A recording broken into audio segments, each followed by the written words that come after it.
Hi, I'm Rain Wood, and I'm here with Green Acres Nursery and Supply, and today we're here with Marlene Simon at the UC Davis Botanical Conservatory. And she is going to take us on a tour of this awesome greenhouse, and we're going to see a lot of cool plants today.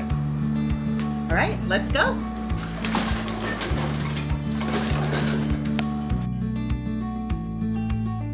So we are in the desert room. These are plants that gets too cold outside, believe it or not. So I just want to show you some of our special plants in our desert room. So come this way.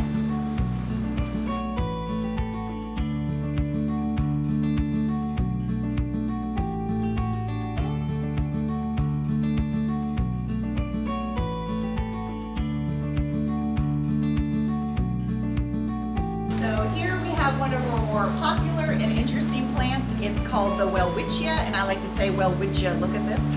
This is a plant from Namibia. It only ever gets 2 leaves its whole entire life, which is completely unusual because most plants circulate their leaves throughout seasonally, not this plant. And I want to show you this one because this one is a male. So they're dioecious, meaning there's a male plant and a female plant, and they're actually gymnosperms. They cone like a pine tree. So this is a male cone, and I want to show you our oldest one.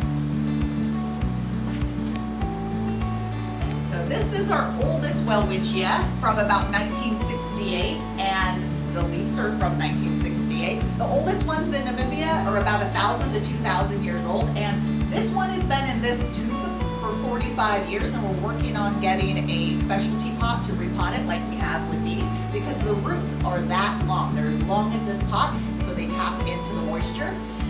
And why does it have curly leaves? Well, we think it's because it grows along a coastal desert, and the fog will creep in there, get the leaves condensed, and it's just an added water source. So think of our California redwood trees, very shallow roots, and they have those branches shaped like that, so they capture the fog as well. So let's go see some carnivorous plants.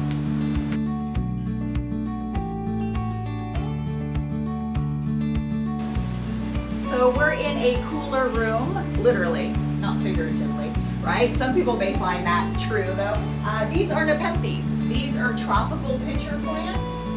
So most people think all carnivorous plants are related, but they're not. They actually just grow in areas where there's very low nutrients, on rocky slopes, freshwater bogs, up in trees as epiphytes. So all the modifications that you see, all the traps are actually modified leaves. So here's a leaf, the tip of the leaf, lots of good nectar right here. Insects are attracted to it, of course. They want more, they explore, they fall in there. It's wet because it's the tropics, and they drown. You can see some slime, that's the digestive juices. And just like a leaf, like when you spray with fertilizer, it can do foliar uptake, and that's how it gets its nutrients.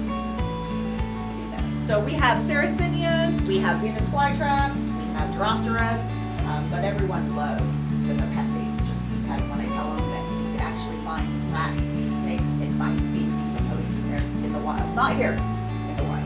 All right, let's go look at our main tropical room.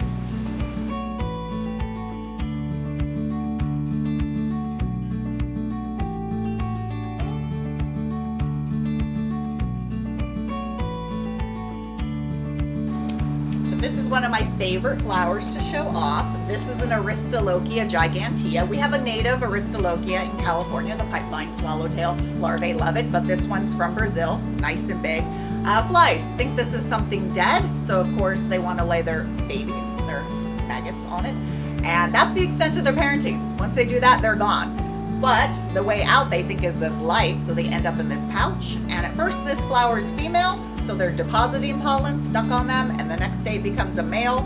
They're able to escape, and that's how pollination happens. But of course I like to show you the most important thing about this flower, which is that. All right, now let's go look at the most important plant in the whole entire world, which is chocolate.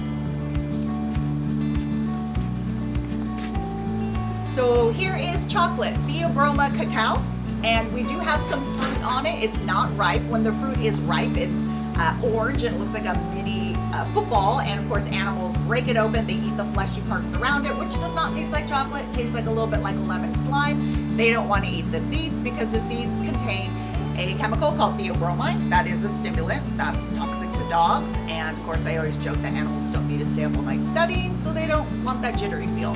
So they spit it out, and of course humans came along, smelled it, it smells like chocolate, add more sugar and milk, and voila, chocolate. Growing on it is our vanilla, and we actually do pollinate our vanilla. It's very labor intensive. It takes 9 months for the little beans to ripen, and male tropical bees will rub up against it to get the scent of vanilla on them, and as they're doing that, they're picking up all the little seeds. So I joke that people should shop in the baking department and not the cologne department, because everyone loves the smell of baked goods, right? So all right, let's go look at the corpse plant, the leaf, not the flower. It's not in flower. Look at the leaf.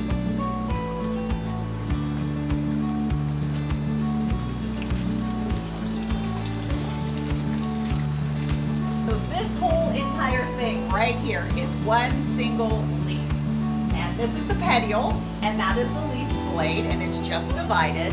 Now it lives for about 9 months to a year, and then it's gonna die down. Just like your daffodil foliage will die down, it dies down, and if the plant's old enough and happy enough, it will send off this giant inflorescence, which is basically made up of hundreds of little flowers.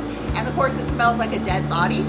So people line up around the greenhouse to come smell a flower that smells like a dead body. And it only lasts about 48 hours, but it's pretty darn amazing. So those are just some of the plants we have at the UC Davis Botanical Conservatory. We are open Monday through Friday, 9 to 5, free to the public. So come and see our amazing plant collection.